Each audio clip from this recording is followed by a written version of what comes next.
What's in our head, our attitudes and different perspectives, is what keeps us in conflict. And that's at both the individual and collective level. Why? Seems to me it's that thing that makes us human, our ego, that seems to get in the way. You know, that story we like to take out in public to talk about ourselves, the one that we like to look a winner to other people through, that need to know, look good and be right. You probably know someone in your family that's like that. It's not you. But you probably know somebody in your family that's like that.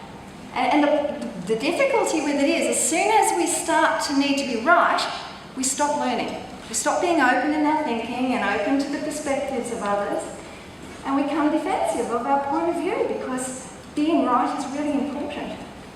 And I've seen it over and over and over again as a litigation lawyer, as a dispute resolution consultant.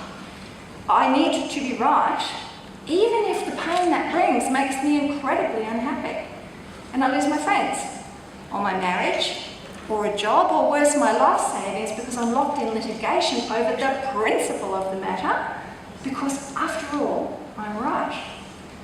So if it's an egoic sort of a human nature thing, I'm not saying we're all evil. Far from it. I don't think it's intentional.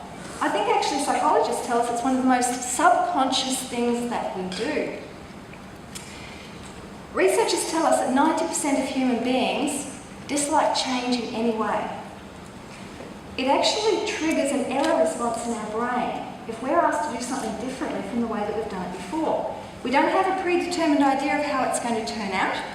And what happens is it triggers our prehistoric brain, our limbic system, and we have our sort of reptilian response of fear, of the unknown.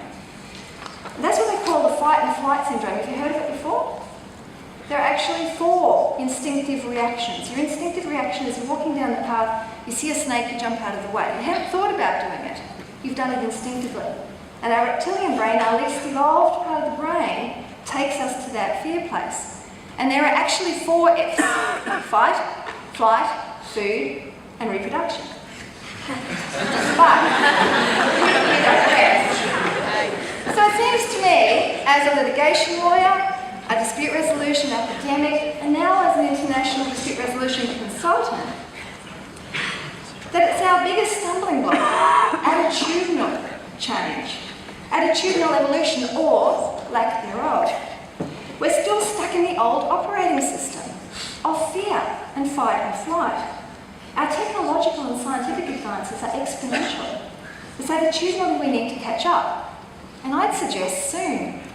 Because whilst we argue amongst ourselves about who's right, the world seems to be getting even more complex, as you have acknowledged this weekend. As we attempt to confront the major issues of our day, which are extreme religious fundamentalism, environmental degradation, failing education systems, existential alienation, and volatile financial markets. Never have there been so many different ways of looking at all of those things. And without a way of linking them, of bringing us together in our perspective, our differences seem greater than ever. Now to the good bit. How do you think we might bring the human race together to start to think like we are the same species, to focus on our similarities as distinct from the things that we perceive make us so different? Can we learn to do that? Look at our interests and responsibilities in common rather than that old Darwinian survival of the fittest perspective? And if we could learn to do that, who could we learn from, or what could we learn from? They were the questions I had in mind when I was preparing.